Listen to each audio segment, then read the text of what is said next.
Hi ಎಲ್ಲ ವಿದ್ಯಾರ್ಥಿಗಳಿಗೆ educate Karnataka ಚಾನಲ್ಗೆ ಸ್ವಾಗತ. ಸೆಕೆಂಡ್ PUC ಎಕ್ಸಾಮ್ ನಡೀತಾ ಇದೆ. ಎಕ್ಸಾಮ್ ಬರಿಬೇಕಾದ್ರೆ ಕೆಲವು ವಿದ್ಯಾರ್ಥಿಗಳು ಕೆಲವು ಮಿಸ್ಟೇಕ್ಸ್ ಅನ್ನ ಮಾಡಿದೀವಿ, ನಮ್ಮ ಆನ್ಸರ್ ಪೇಪರ್ ಚೆಕ್ ಮಾಡ್ತಾರಾ ಅಂತ ಕೇಳ್ತಾ ಇದ್ರು.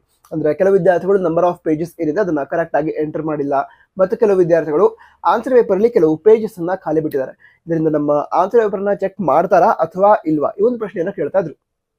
ಸರಿನಾ? ಈಗ ಆ ಪ್ರಶ್ನೆಗಳಿಗೆ ಉತ್ತರ ತಿಳ್ಕೊಳ್ತಿದ್ದೀವಿ. ನಂತರ ನಿಮ್ಮಲ್ಲಿ ಕೂಡ ಇರೋ ಡೌಟ್ಸ್ ಇದ್ರೆ ಕಮೆಂಟ್ ಬಾಕ್ಸ್ ತಿಳಿಸಿ, ಮುಂದಿನ ದಿನಗಳಲ್ಲಿ ವಿಡಿಯೋ ಮಾಡಿ ಅದಕ್ಕೆ ಉತ್ತರವನ್ನ ನಿಮಗೆ ತಿಳಿಸ್ತೀವಿ. ನಂತರ ಆ ವಿಡಿಯೋ ನಿಮಗೆ ಆದಷ್ಟು ಬೇಗ ತಲುಪಬೇಕೋಸ್ಕರ ತಪ್ಪದೆ ಸಬ್ಸ್ಕ್ರೈಬ್ ಮಾಡಿ. ಸರಿ, ಈಗ ವಿಷಯಗಳನ್ನ ತಿಳ್ಕೊಳ್ತಾ ಹೋಗೋದಾದ್ರೆ, ಈಗ ಕೆಲವು ವಿದ್ಯಾರ್ಥಿಗಳು ಹೇಳಿದ್ರು ನಾನು ನಂಬರ್ ಆಫ್ ಪೇಜಸ್ ಏನಿದೆ ಅದನ್ನ ಸರಿಯಾಗಿ ಎಂಟರ್ ಮಾಡಿಲ್ಲ ಅಂತ ಹೇಳ್ತಾ ಇದ್ರು. ಅಂದ್ರೆ ಎಷ್ಟು ಪೇಜ್ ಬರ್ದಿರೋ ಅಷ್ಟನ್ನೇ ಕರೆಕ್ಟ್ ಆಗಿ ಎಂಟರ್ ಮಾಡಿಲ್ಲ, ರಾಂಗ್ ಎಂಟರ್ ಮಾಡಿದೆ ಅಂತ ಹೇಳ್ತಾ ಇದ್ರು. ಮತ್ತೆ ಕೆಲವು ವಿದ್ಯಾರ್ಥಿಗಳು ನಂಬರ್ ಆಫ್ ಪೇಜಸ್ ಅನ್ನೇ ಎಂಟರ್ ಮಾಡಿಲ್ಲ ಅಂತ ಹೇಳ್ತಾ ಇದ್ರು. ಇಂಥ ಸಂದರ್ಭದಲ್ಲಿ ಆನ್ಸರ್ ಪೇಪರ್ ಅನ್ನ ಚೆಕ್ ಮಾಡ್ತಾರಾ ಅಥವಾ ಇಲ್ವಾ ಅನ್ನೋದು ವಿದ್ಯಾರ್ಥಿಗಳ ಪ್ರಶ್ನೆ ಆಗಿತ್ತು.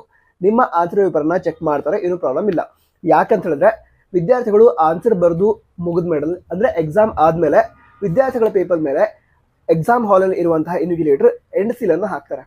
ಸೊ ಆ ಎಂಡ್ ಸೀಲ್ಗಿಂತ ಮೊದಲು ವಿದ್ಯಾರ್ಥಿಗಳು ಯಾವ ಯಾವ ಉತ್ತರಗಳನ್ನ ಬರೆದಿದ್ದಾರೆ ಅವುಗಳನ್ನ ಚೆಕ್ ಮಾಡಲಾಗತ್ತೆ. ಸೊ ನೀವು ಅಕಸ್ಮಾತ್ ಆಗಿ ನಂಬರ್ ಆಫ್ ಪೇಜಸ್ ಅನ್ನ ರಾಂಗ್ ಆಗಿ ಎಂಟರ್ ಮಾಡಿದ್ರೆ ಅಥವಾ ಅಕಸ್ಮಾತ್ ಎಂಟರ್ ಮಾಡದೇ ಇದ್ರೂ ಕೂಡ ನಿಮ್ಮ ಆನ್ಸರ್ ಪೇಪರ್ ಇವ್ಯಾಲ್ಯೂಯೇಷನ್ ಆಗತ್ತೆ, ಏನು ಪ್ರಾಬ್ಲಮ್ ಇಲ್ಲ.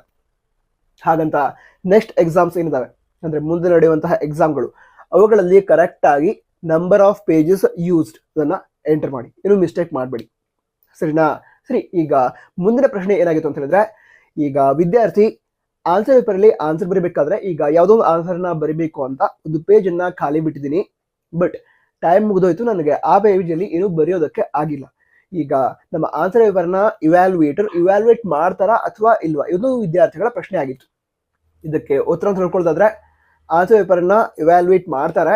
ಯಾಕಂತ ಹೇಳಿದ್ರೆ ಈಗಾಗಲೇ ಹೇಳಿದೆ ಅಲ್ವಾ, ಎಕ್ಸಾಮ್ ಅಲ್ಲಿ ವಿದ್ಯಾರ್ಥಿಗಳು ಎಲ್ಲ ಉತ್ತರಗಳನ್ನ ಬರೆದಾದ್ಮೇಲೆ ಎಕ್ಸಾಮ್ ಹಾಲ್ ಅಲ್ಲಿ ಇರುವಂತಹ ಇನ್ವಿಜಿಲೇಟರ್ ಎಂಡ್ ಸೀಲ್ ಅಂತ ಹಾಕ್ತಾರೆ. ಸೊ ನಿಮ್ಮ ಆನ್ಸರ್ ಪೇಪರ್ ಮೇಲೂ ಕೂಡ ಎಂಡ್ ಸೀಲ್ ಅನ್ನ ಹಾಕಿರ್ತಾರೆ. ಎಂಡ್ ಸೀಲ್ಗಿಂತ ಮೊದಲು ನೀವು ಬರೆದಿರುವಂತಹ ಎಲ್ಲ ಉತ್ತರಗಳನ್ನ ಇವ್ಯಾಲ್ಯೂಯೇಟ್ ಮಾಡಿ ಮಾರ್ಕ್ಸ್ ಅನ್ನ ಕೊಡ್ತಾರೆ. ಸರಿನಾ? ಅಂದ್ರೆ ನಿಮ್ಮ ಆನ್ಸರ್ ಪೇಪರ್ ಚೆಕ್ ಆಗತ್ತೆ.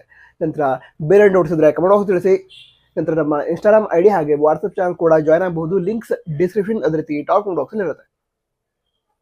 All the best. Jai Hind, Vande Mataram.